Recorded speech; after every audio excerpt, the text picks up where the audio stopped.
नमस्कार दोस्तों, कैसे हैं आप सभी लोग। उम्मीद करता हूँ जब आप ये वीडियो देख रहे होंगे आप सकुशल होंगे, आपका परिवार भी अच्छा होगा।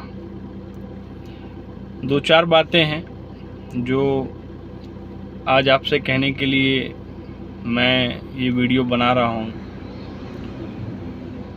मुझे आप में से कई लोगों का बहुत प्यार, बहुत स्नेह मिला है, जो मुझसे लगातार ये पूछते रहते हैं, शर्मा जी आप अब YouTube पर वीडियो नहीं बनाते हैं, क्या कारण है? थोड़ा सा अपडेट रखिए, चीज़ों को हमें बताइए, समझाइए क्या चल रहा है मार्केट में। तो देखिए, हम लोग जिस जनरेशन में हैं, हम लोग जिस टाइम में भी चल रहे हैं, it is a age of information. ठीक है, तो by the way of YouTube, Google की हेल्प से, या फिर कहिए कि अदर मीडिया सोर्सेस की हेल्प से आपके पास बहुत सारी इंफॉर्मेशन आ रही है। Lots of information is coming to you, although it doesn't mean कि वो सारी इंफॉर्मेशन आपके लिए उपयोगी है या लाभदायक है। तो सीधे गोल मोल ना करके बातों पर आते हैं, जो कि मेरा कहना भी है और मैं इस चीज़ में बिलीव भी करता हूँ।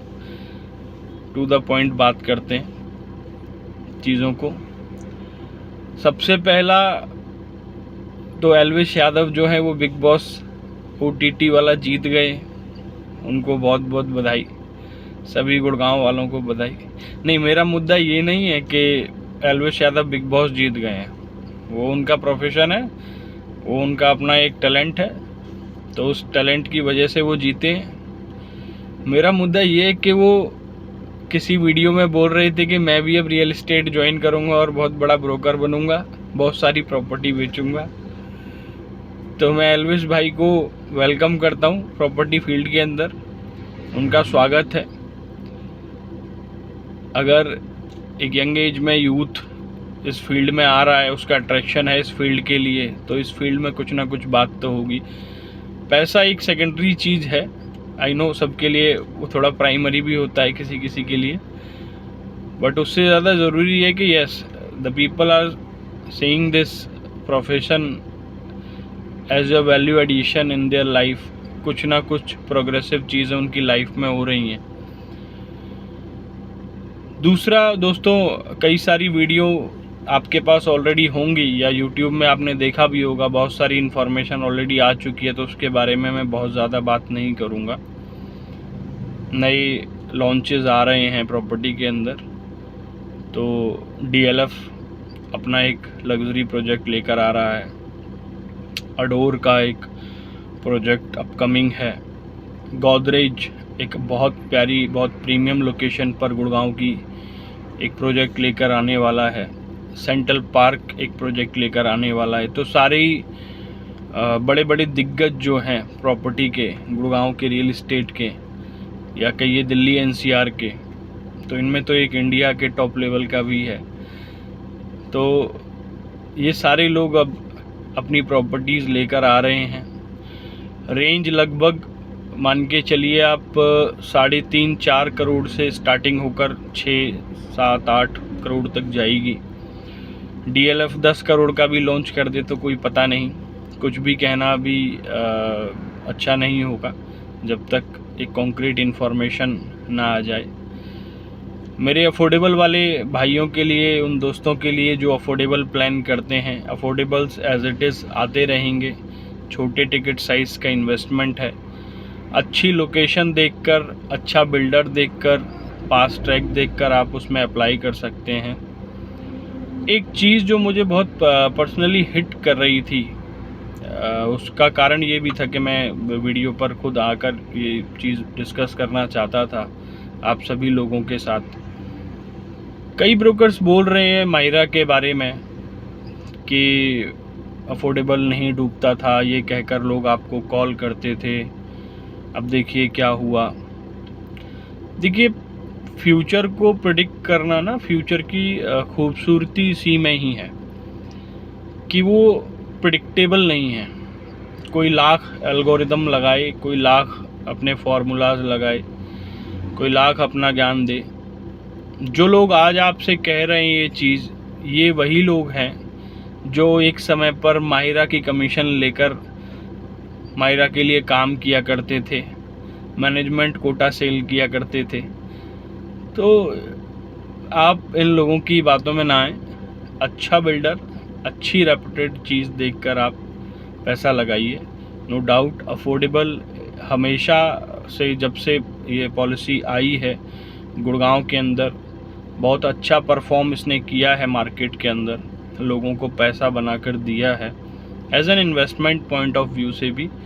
दूसरा, एंड यूज़र जो है, जो कहिए किसी कंपनी में एक मीडियम लेवल पर जॉब कर रहे हैं, घर चाहते हैं गुड़गांव जैसी सिटी में जहां पर कि 2-4 करोड़ 1 करोड़ एक बजट सेट नहीं हो पाता है, तो उनके लिए अफोर्डेबल एक एंड यूज़ पर्पज़ से अच्छा प्रोडक्ट है।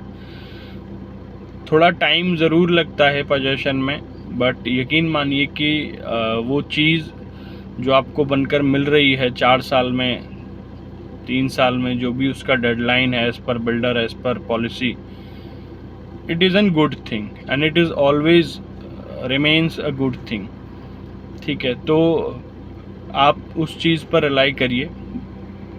अफोर्डेबल का काम आज भी हम कर रहे हैं, ऐसा नहीं है कि हम अफोर्डेबल का काम नहीं कर रहे हैं, ऑल्दो उसमें ब्रोकरेज अब नहीं मिल रही है। तो ये मैं खुलकर बात करता हूँ। देखिए, हमारा प्रोफेशन है, हम लोग जो भी कर रहे हैं तो उसमें एक हमारी सर्विसेज रहती हैं। आप उसको कुछ भी मान लीजिए, कई लोग बोलते हैं कि एफिडेविट तो 50 रुपये में बन जाता है। सर, बन जाता है 50 रुपये में, क्या 40 रुपये में भी बन जाता है। एफिडेविट की फ़ीस मायने नहीं रखती है सर, वो एफिडेविट बनवाने का जो टाइम आप लोग नहीं निकाल पाते हैं, वो सर्विस होती है सर। हाँ, वो एग्जेगरेट करके अगर कोई चार्ज कर रहा है आपसे, दैट इज़ नॉट गुड। तो ये पर्सनली मेरा बिलीफ है, तो इसको अदरवाइज़ न लीजिएगा प्लीज़। तो हाँ, कुछ सर्विसेज चार्ज ज़रूर रहेंगे सर अफोर्डेबल के लिए। आप अप्लाई करिए, आप आइए, हमसे डिस्कस करिए। We have our own experience regarding this, तो आप डिस्कस कर सकते हैं प्रॉपर चीज़ों को हमसे मिलकर बैठकर हम आपको सजेस्ट कर सकते हैं अफोर्डेबल्स के बारे में। तीसरी चीज़ जिसके बारे में मैं दोस्तों आपसे बात करना चाहता था, वो ये थी कि कई लोगों का मेरे पास फ़ोन आया कि श्याम जी, प्राइसेस बहुत बढ़ चुके हैं, अब क्या होगा। It means this is the and, बहुत एग्जैगरेट हो चुका है। गोल्फ कोर्स एक्सटेंशन का प्राइस ऑलमोस्ट 20,000 टच कर चुका है। न्यू गुड़गांव में लगभग 12-15 हज़ार रुपये की चीज़ें आ रही हैं। द्वारका एक्सप्रेस वे 16-17-18 हज़ार रुपये पर ट्रेड कर रहा है पर स्क्वायर फीट में, अगर मैं बात करता हूँ। सोना जैसी लोकेशन, सोना जैसी इन द सेंस, कई लोगों का रिव्यू है कि सोना जैसी लोकेशन पर भी रेट बहुत बढ़ गया है। देखिए सर, रेट का ना बहुत अच्छा रिलेशन है इंफ्रास्ट्रक्चर से। प्राइस कभी भी अपने आप नहीं बढ़ता है। मैं प्राइस नहीं बढ़ा सकता, बिल्डर प्राइस नहीं बढ़ा सकता। जब चीज़ें मार्केट में उस लेवल की नहीं होती हैं, जब डिमांड होती है उस पर्टिकुलर चीज़ की और सप्लाई कम है, it's all about demand and supply sir, basic economics है। तो डिमांड ज़्यादा है, सप्लाई कम है, इसकी वजह से प्राइस जो है वो बढ़ता है। आज आप देखिए, कई लोग ने ये भी क्वेश्चन पुटअप किया मुझसे कि शर्मा जी, आप देखिए प्लॉट्स के जो रेट हैं वो कहाँ से कहाँ पहुँच गए। सर, ये यहाँ नहीं रुकेंगे। आप इसको इस तरीके से क्यों नहीं समझते हैं कि मैं एक छोटी सी स्टोरी आपको बताता हूँ। मैं कल किसी जगह पढ़ रहा था कि अराउंड 1890s और 1920s के बीच में न्यूयॉर्क सिटी के जो प्राइजेस थे वो अराउंड 70-80% इंक्रीज़ किए। उसके कंपैरिजन में 1940 से लेकर 1970-75 तक अगेन वो डबल ट्रिपल हुआ प्राइस। तो अगर मैं इस प्राइस पॉइंट पर बात करता हूँ particularly in terms of New York, I understand I am not comparing an apple to apple, but let me give a clarification for you so that you can easily understand what I mean to convey you. तो अगर मैं एक city के prices को ये मान लूँ कि ये दैट्स इट, ये ख़त्म हो चुका है, अब इससे ज़्यादा प्राइस नहीं बढ़ेगा, ऐसा नहीं है। प्राइस तब तक बढ़ेगा जब तक उस जगह पर, उस लोकेशन पर डिमांड रहेगी। देखिए, सभी लोग चाहते हैं कि देश ग्रो करे, कंट्री हमारी ग्रो करे, डेवलपमेंट अच्छा हो, सैलरी हाइक हो। अगर आप बिजनेस में हैं तो प्रॉफिट बढ़ाना चाहते हैं लोग, सेल अपनी बढ़ाना चाहते हैं लोग। तो ओवरऑल एक डेवलपमेंट वाला मॉडल आए, ओवरऑल एक कहिए आप पुश मार्केट को मिले जिससे कि चीज़ें बढ़ें, ग्रोथ हो। तो जब हम ग्रोथ की बात करते हैं दोस्तों, तो हमें ये भी समझना चाहिए कि उस ग्रोथ के लिए जो बेसिक इनपुट्स हैं वो क्या हैं, वो यही हैं। बेसिक इनपुट्स में आप ये मान के चलिए, अब जैसे मैं एग्जांपल रिलेट करूं आपको, द्वारका एक्सप्रेसवे बन रहा है। तो द्वारका एक्सप्रेसवे के बनने से आप देखिए कितना कन्वीनियंट होगा लोगों के लिए, दिल्ली टू गुड़गांव, गुड़गांव टू दिल्ली ये कम्यूट करना। आज जो लोग ट्रैफिक जैम्स की वजह से 2-2, 3-3 घंटे अपनी लाइफ के प्रीशियस टाइम जो अपना है, जो वो अपने बच्चों के साथ, अपने फैमिली के साथ बिता सकते थे, वो गंवा चुके हैं, गंवा रहे हैं। द्वारका एक्सप्रेसवे बनने से एटलीस्ट ये सहूलियत लोगों को मिलेगी कि वो 2 घंटे पहले अपने घर पहुंच सकते हैं, 3 घंटे पहले अपने घर पहुंच सकते हैं, अपने ऑफिस टाइम से पहुंच सकते हैं। जब ऑफिस टाइम से पहुंचेंगे, एफिशिएंसी बढ़ेगी, वर्क एफिशिएंसी बढ़ेगी, तो ओवरऑल कंपनी का प्रोडक्टिव यूज़ होगा, प्रोडक्टिविटी बढ़ेगी। जब कंपनी की प्रोडक्टिविटी बढ़ेगी तो कंपनी का प्रॉफिट बढ़ेगा, और कंपनी का प्रॉफिट बढ़ेगा तो ultimately who will be the beneficial partner? You yourself sir. Salary hike होना, प्रॉफिट इंक्रीज होना, और ओवरऑल एक इकोसिस्टम बनेगा जिससे कि ग्रोथ वाली मार्केट आएगी। तो let me back to my story. तो न्यूयॉर्क सिटी अगर आज भी आप देखें तो वो स्टेगनेंट नहीं है सर, या कोई भी एक पर्टिकुलर सिटी जिसको आज हम डेवलप्ड मानते हैं, हम जिसको कहते हैं कि ये सोसाइटी, ये सिटी बहुत डेवलप्ड है, सिंगापुर है। तो आज अगर हम कंपेयर कर रहे हैं कि सर हम सभी लोग चाहते हैं कि इंडिया ऐसा ग्रो करे कि लंदन जैसी फील आए, पेरिस जैसी फील आए, न्यूयॉर्क जैसी फील आए, वाशिंगटन डीसी जैसी फील आए, कैलिफोर्निया जैसी फील आए। तो सर वो कब होगा? वो तभी तो होगा ना जब इंफ्रास्ट्रक्चर डेवलप होगा। इंफ्रास्ट्रक्चर डेवलप होगा और सबकी ग्रोथ स्टोरी बनेगी, तो उसमें बिल्डर भी कैसे पीछे रहेगा सर? प्राइस तो उसके भी बढ़ेंगे ना। Land is limited, land limited है सर दिल्ली एनसीआर के अंदर। अब दिल्ली एनसीआर के अंदर जब लैंड लिमिटेड है तो प्राइसेस बढ़ेंगे। Now let me connect to my second point जो मैं आपसे डिस्कस कर रहा था कि दीनदयाल के प्राइस को लेकर लोगों ने मेरे को फ़ोन किया कि श्याम जी अब तो बस शर्मा जी अब इससे ज़्यादा प्राइस नहीं बढ़ेगा। नहीं, प्राइस तो बढ़ेगा जब तक वो चीज़ एम्पल सप्लाई में नहीं आती, तब तक प्राइस बढ़ेगा। अब देखिए ना क्या हो रहा है सर, फ्लोर्स के लाइसेंस जिनके पास ऑलरेडी थे, जिनके पास फ्लोर्स की इन्वेंट्री थी, जैसे ही ये जजमेंट आया या कहिए ये न्यूज़ आई मार्केट के अंदर कि अब 4 फ्लोर अलाउड नहीं होंगे, 3 फ्लोर अलाउड होंगे, क्या हुआ? हम लोगों ने, आप लोगों ने देखा ना पिछले 6 महीने में कितनी बार प्राइस रिवाइज हुआ है। क्यों हो रहा है? 100 बायर हैं, 10 यूनिट हैं, बिल्डर की मजबूरी है प्राइस रिवाइज करना, प्राइस बढ़ाना। और जिसके पास वो चीज़ है सर वो तो एडवांटेज लेगा, ये तो थंब रूल है, इसको तो आप समझ के चलिए।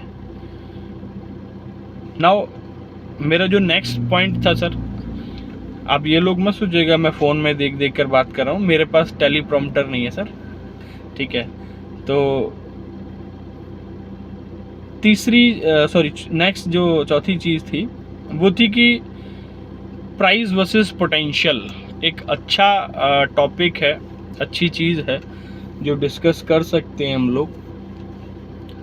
प्राइस वर्सेस पोटेंशियल में अगर मैं कहता हूँ प्राइस वर्सेस पोटेंशियल का मतलब ये है कि आज का जो प्राइस है, कई लोगों का गैस वर्क करने का काम होता है जी।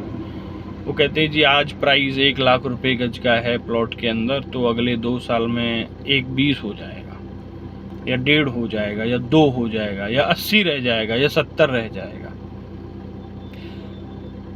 मैंने अपनी वीडियो के स्टार्टिंग में सर बोला कि फ्यूचर, मैं ज्योतिषाचार्य नहीं हूँ और मैं उम्मीद रखता हूँ कि शायद आप में से बहुत सारे लोग भी नहीं होंगे, पर मैं एक चीज़ में बहुत अच्छा बिलीव करता हूँ और मैं ये चीज़ मानता हूँ, मेरा ये पर्सनल ओपिनियन है, हो सकता है आप लोगों का अपना अपना एक्सपीरियंस हो, कि प्रॉपर्टी के जो प्राइजेज हैं उसका पोटेंशियल लगाना, उसको एग्जैक्ट मेज़र कर पाना बड़ा मुश्किल है सर। अभी तक मैंने तो अपने करियर में नहीं सुना कि कोई ऐसी सॉफ्टवेयर या कोई ऐसा एल्गोरिदम आ गया हो जो ये बता दे एग्जैक्टली कि 2025 में क्या प्राइस होगा। And I am damn sure कि आप में से भी कई लोग ये चीज़ नहीं जानते होंगे, नहीं बता पाएंगे सर, मैं भी नहीं जानता। तो जो मार्केट है आज जो है प्रेजेंट, हम उसमें बात करते हैं ना सर, पास्ट के एक्सपीरियंस को लेकर आज की हम लर्निंग, आज की चीज़ पर अप्लाई करें और फ्यूचर को एज इट इज़ रहने दें। क्या होगा कैसे होगा ये तो सर फ्यूचर पर डिपेंड करता है ना, ऊपर वाले का काम है, ऊपर वाले पर छोड़िए। क्या होगा कैसे होगा, हम लोगों का, आप लोगों का जो मेन पर्पस होना चाहिए वो होना चाहिए कि इन्फॉर्म्ड डिसीज़न लेना। हम जब भी कोई प्रॉपर्टी बाय कर रहे हैं, चाहे वो गुड़गांव हो, नोएडा हो, दिल्ली हो या किसी और रीजन में भी, तो हमारा मेन फोकस ये होना चाहिए कि जो मैं चीज़ ले रहा हूँ, क्या मैं वो वैल्यू फॉर मनी चीज़ ले रहा हूँ। ऐसा तो नहीं मैं 100 की चीज़ को 150 में ले रहा हूँ। खैर 150 में ले भी रहा हूँ तो उसका पोटेंशियल मैं ये एटलीस्ट जज कर पा रहा हूँ कि आने वाले टाइम में उधर के इंफ्रास्ट्रक्चर में क्या चीज़ चेंज होने वाली है, क्या ऐसी चीज़ है जो इसको एक नेक्स्ट पुश देगी, जो 1.5 से 2 तक ये चीज़ पहुँचेगी। ये कुछ बातें थी दोस्तों, यही सब डिस्कस करने के लिए मैंने एक ये छोटा सा वीडियो आप लोगों के साथ शेयर कर रहा हूँ। उम्मीद करता हूँ आप लोग, जैसा आपने प्यार और स्नेह मुझे शुरुआत से दिया है, वैसा ही प्यार और स्नेह बरकरार रखेंगे। मिलते हैं फिर अगली बार किसी और चीज़ पर, बैठते हैं, चर्चा करते हैं, डिस्कशन करते हैं और जुड़ते हैं। जुड़ना मैं इसलिए बोल रहा हूँ कि देखिए, ज़रूरी नहीं है कि आप प्रॉपर्टी मुझसे लें या किसी और से लें, बाय करिए बट एक इन्फॉर्म्ड डिसीजन के साथ करिए।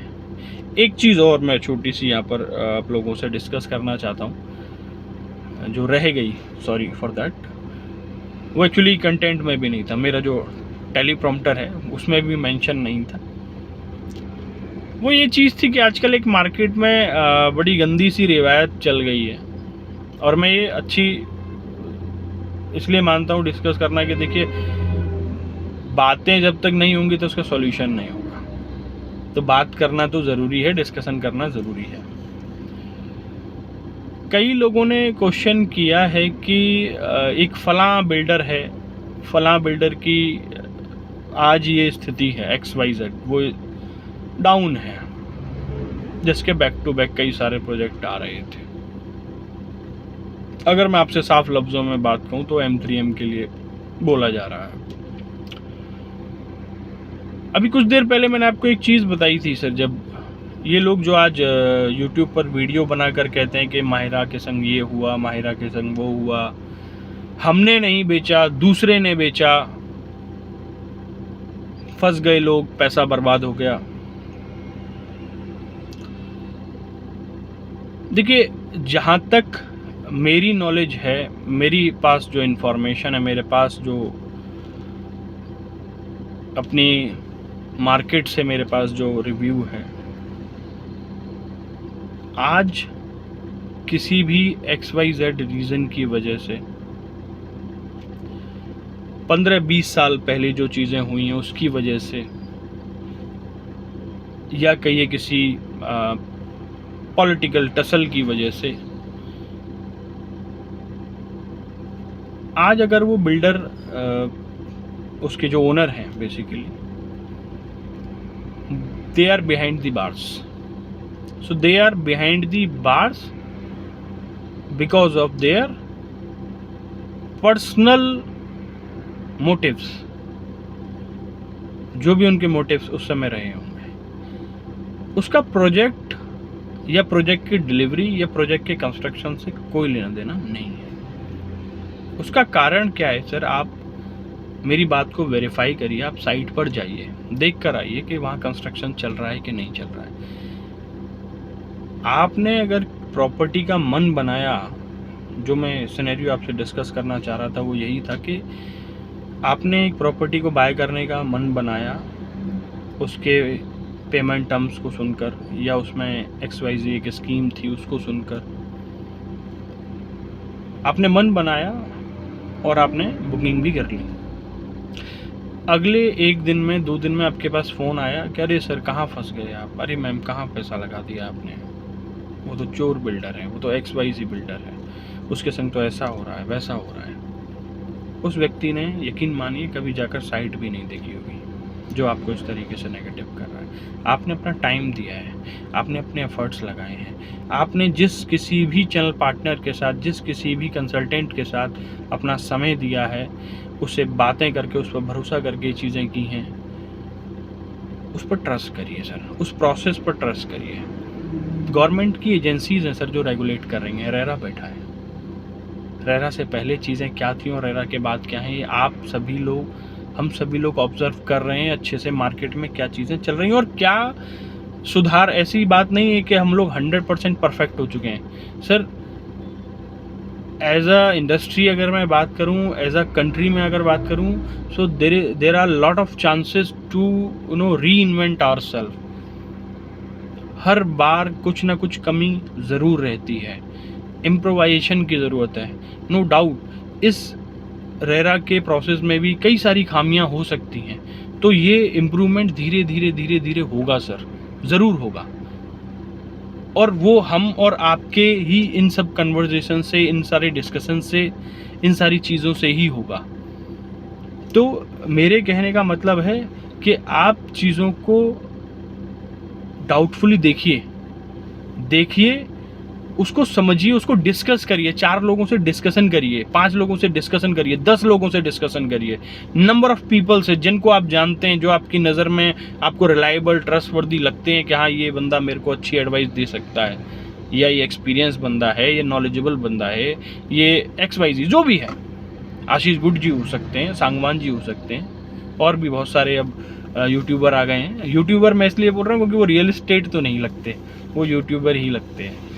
तो खैर यूट्यूब से अच्छा है ना, वैसे ब्रोकरेज तो शेयर वैसे भी हो जाती है कस्टमर के साथ, यूट्यूब की अर्निंग नहीं शेयर होगी ना, तो वो ही है मेन पॉइंट।